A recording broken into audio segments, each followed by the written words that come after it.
apa kabar? Kembali lagi ke channel Bimbel Chief bersama Miss Tisya yang akan menjelaskan lanjutan materi mengenai stoikiometri reaksi pembatas. Kita langsung saja ya ke contoh soal sekaligus pembahasan materinya. Yang pertama, 5,4 gram logam aluminium dengan ArAl adalah 27 direaksikan dengan 24,5 gram H2SO4 dengan Ar masing-masing, H1S32 dan O16. Persamaan reaksinya sudah diketahui di dalam soal. Tentukan yang pertama yaitu reaksi pembatas, lalu B, mol reaksi yang sisa, dan C, volume gas H2 pada keadaan standar atau STP. Nah, jadi untuk mengetahui reaksi pembatas, kita perlu 3 hal ya. Yang pertama, suatu persamaan reaksi yang sudah setara, dan di sini sudah diberikan persamaan reaksi yang sudah setara. Yang kedua adalah penentuan mol tiap reaktan. Di sini reaktannya ada dua, yaitu Al dan juga H2SO4.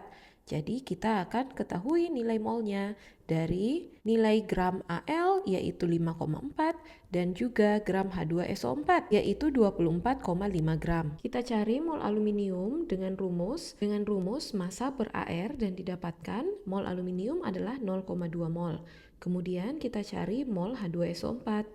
Dengan rumus yang sama, didapatkan mol H2SO4 yaitu 0,25 mol. Setelah didapatkan nilai mol masing-masing reaktan, langkah selanjutnya adalah kita menggunakan 3 tahapan. Nah, di sini tahapannya disimbolkan dengan A, T, dan juga S. A artinya adalah awal reaksi, T pada saat reaksi terurai, dan S pada saat reaksi bersisa. Jadi, pada tahapan awal, kita akan masukkan nilai mol Al dan juga H2SO4, yaitu 0,2 untuk Al dan juga 0,25 untuk H2SO4. Di tahap awal, mol produk yaitu Al2SO4 3 kali dan juga H2 tidak ada.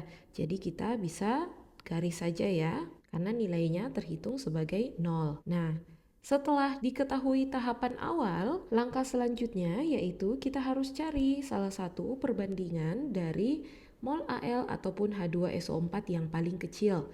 Di sini nilai 0,2 untuk dua koefisien. Pada Al berarti satu koefisien nilainya berjumlah 0,1 dan untuk H2SO4 0,25 untuk 3 koefisien. Jadinya kita harus mencari untuk satu koefisien, artinya adalah 0,083 mol. Dari 0,1 mol dan juga 0,083 mol, yang lebih kecil adalah mol H2SO4.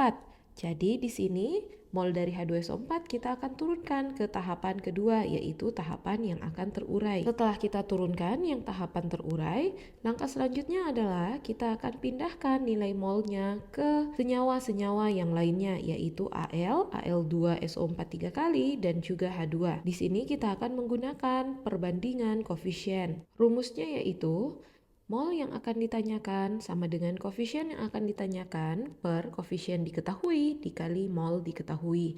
Di sini, karena kita sudah ketahui mol H2SO4, maka mol Al yang akan dicari adalah koefisien Al yaitu 2 per koefisien H2SO4 yaitu 3 dikali dengan mol H2SO4 yaitu 0,25. Maka didapatkan hasilnya yaitu 0,166 mol. Langkah selanjutnya kita akan pindahkan juga ke mol Al2SO4 3 kali dan juga H2 dengan perbandingan yang sama. Berarti untuk mol Al2SO4 3 kali, koefisien Al2SO4 3 kali yaitu 1 per koefisien H2SO4 3 dikali dengan 0,25. Maka didapatkan hasilnya yaitu 0,083. Begitu juga jika kita pindahkan ke H2. Dan di sini nilai koefisien H2 dan juga H2SO4 sama, maka nilai molnya juga adalah 0,25 mol. Langkah selanjutnya yaitu tahapan ketiga.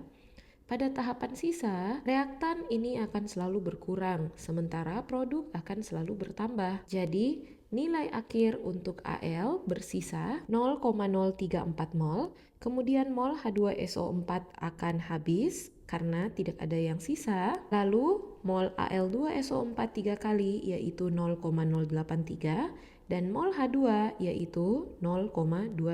Sedikit tips untuk reaksi pembatas. pada saat akhir tidak boleh ada nilai mol yang minus. Dan di mana bagian yang nilai molnya habis, itulah yang disebut dengan reaksi pembatas. Pada reaksi ini, mol yang habis yaitu H2SO4.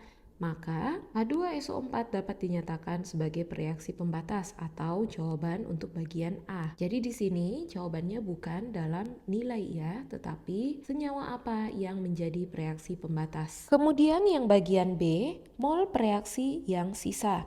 Karena tadi reaksi atau reaktannya hanya ada dua, yaitu Al dan juga H2SO4, maka yang bersisa adalah Al sebanyak 0,034 mol. Jadi itu adalah jawaban untuk yang bagian B ya. Sementara yang bagian C, volume gas H2 pada keadaan standar atau STP. Untuk mengetahui volume H2, kita memerlukan nilai mol H2 pada keadaan sisa. Pada keadaan ini, nilai mol H2 yaitu 0,25.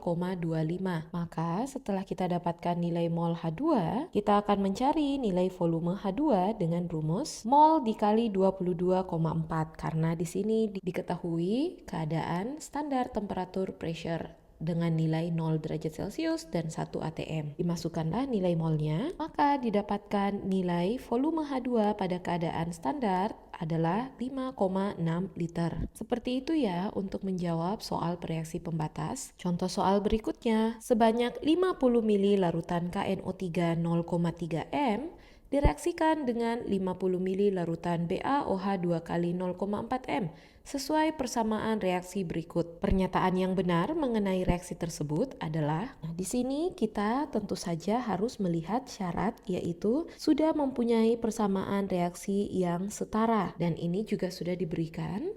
Kemudian yang kedua yaitu kita harus mengecek apakah bisa diketahui nilai mol untuk kedua reaktan. Reaktannya di sini ada KNO3 dan juga BaOH 2 kali dengan volume yaitu 50 ml dan juga 0,3 m untuk KNO3 dan juga 50 ml 0,4 m untuk BaOH 2 kali. Untuk mengetahui reaksi pembatas artinya kita harus masukkan ke dalam 3 tahapan lagi ya. Tapi sebelumnya kita cari dulu nilai mol untuk KNO3 dan juga BaOH 2 kali. Mencari molnya menggunakan rumus konsentrasi dikali volume. Maka 0,3 dikali 0,05 liter. Di sini kita ganti dulu ya. Dari satuan mililiter ke satuan liter supaya hasil akhirnya dalam satuan mol. Didapatkanlah nilai 0,015 mol. Begitu juga untuk mol BaOH 2 kali. Didapatkan hasil 0,02 mol.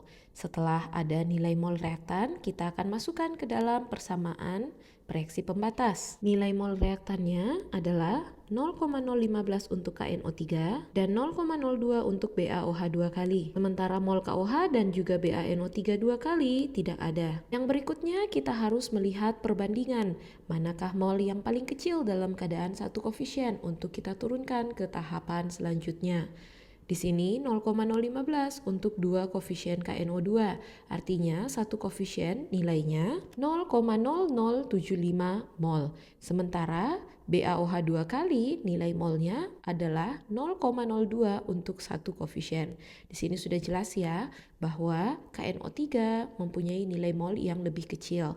Jadi kita akan turunkan dan di sini bukan berarti bahwa yang diturunkan yaitu 0,0075 ya, tetapi kita tetap turunkan 0,015 mol.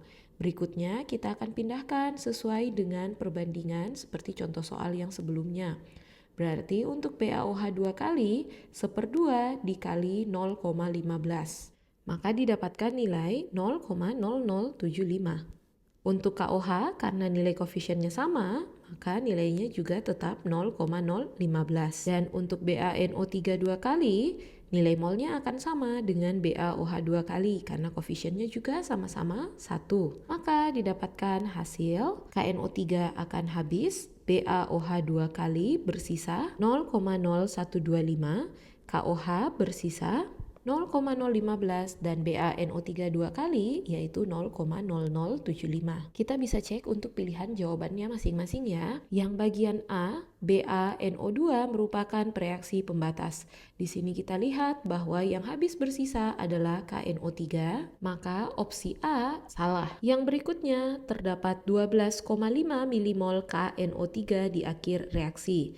Nah, di sini kita lihat juga kalau KNO3 tidak ada mol yang bersisa, sehingga bagian B ini juga salah. Bagian C, pada akhir reaksi, konsentrasi KOH adalah 0,15 m. Kita harus cari dulu ya nilai konsentrasi KOH dengan rumus mol per V campuran. Di sini kita gunakan V campuran karena volumenya sudah tercampur antara KNO3 dan juga BaOH dua kali. Maka nilainya menjadi 0,015 per 0,1 liter. Di sini juga sudah ditambahkan ya 50 mili dari KNO3 dan juga 50 mili dari BaOH dua kali. Maka didapatkan nilainya yaitu 0,15 m. Artinya jawaban yang bagian C sudah tepat ya. Tapi kita cek juga bagian delta dan juga error. Pada bagian D, terdapat 7,5 milimol KOH setelah reaksi berlangsung. Di sini salah ya, karena KOH yang didapatkan yaitu 0,015 mol. Kalaupun dibuatkan jadi milimol, maka nilainya adalah 15 milimol. Jadi bagian delta ini salah juga. Kemudian yang bagian E, tidak ada reaksi yang tersisa di akhir reaksi. Di sini sudah jelas juga terlihat bahwa ada BaOH dua kali yang bersisa sebanyak 0,0125 mol. Jadi jawaban bagian E juga salah. Maka pilihan jawaban yang benar untuk contoh soal ini adalah Charlie.